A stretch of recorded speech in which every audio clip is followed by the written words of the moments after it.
Le problème que le Mali vit, le problème du Nord, le problème du Sud, tous ces problèmes réunis ont une cause commune.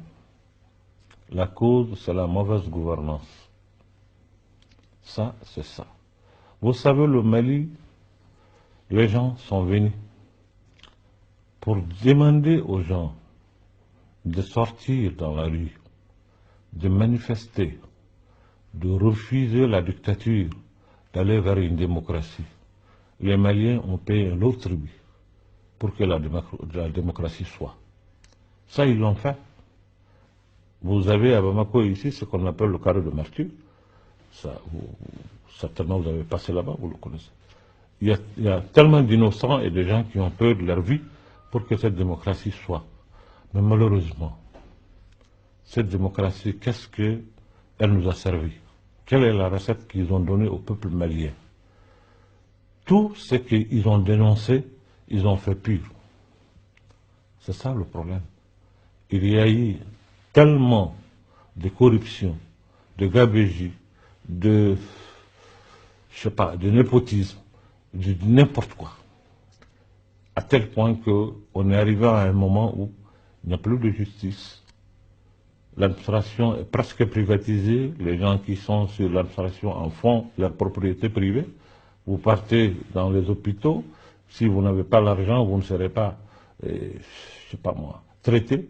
Alors, ça donnait un dégoût pour le peuple malien. À partir du moment où il y a eu des cassures, une crise de confiance entre le peuple et son élite.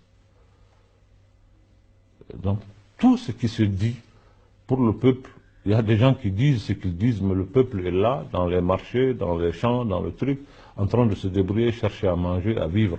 Mais ils n'ont rien à voir avec l'élite encore. Alors, c'est cette façon de montrer ailleurs que le Mali est un pays exemplaire, le Mali a une démocratie, qui est à saluer, mais en réalité, le contenu de ce que c'est une démocratie n'existait pas du tout. Ces contradictions ont fini par faire en sorte que le Mali ne soit plus le Mali. Et le Mali est resté le Mali de nom, mais en contenu, il n'y avait plus rien.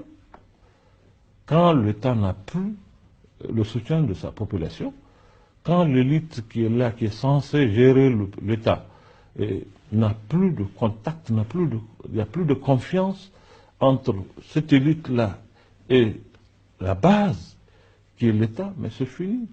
Vous savez, le peuple et son élite, ses dirigeants, c'est comme la pirogue qui se trouve sur une mer ou un fleuve. Voilà. S'il n'y a pas de vague, que c'est tranquille, ça va très bien. Mais dès que il y a vague, il y a rupture entre, la pirogue va se chavirer.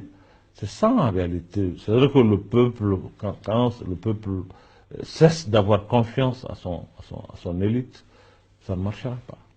Ça ne marchera pas. Et c'est ce qui est arrivé au Mali. Il y a eu une cassure, il y a une crise de confiance entre l'élite qui est censée diriger le pays et le peuple réel. Et quand il y a ça, les projets de développement qu'on donne, tout ce qu'on raconte, tout est faux, rien n'est vrai. Même les projets qu'on donne, les statistiques qu'on donne, les études qu'on donne, c'est des études qui ne sont jamais fiables, ce n'est pas réel, parce que la corruption a gangréné le système à tel point qu'on ne peut jurer de rien. Et dans un système comme ça, ça finira forcément par s'écrouler un jour.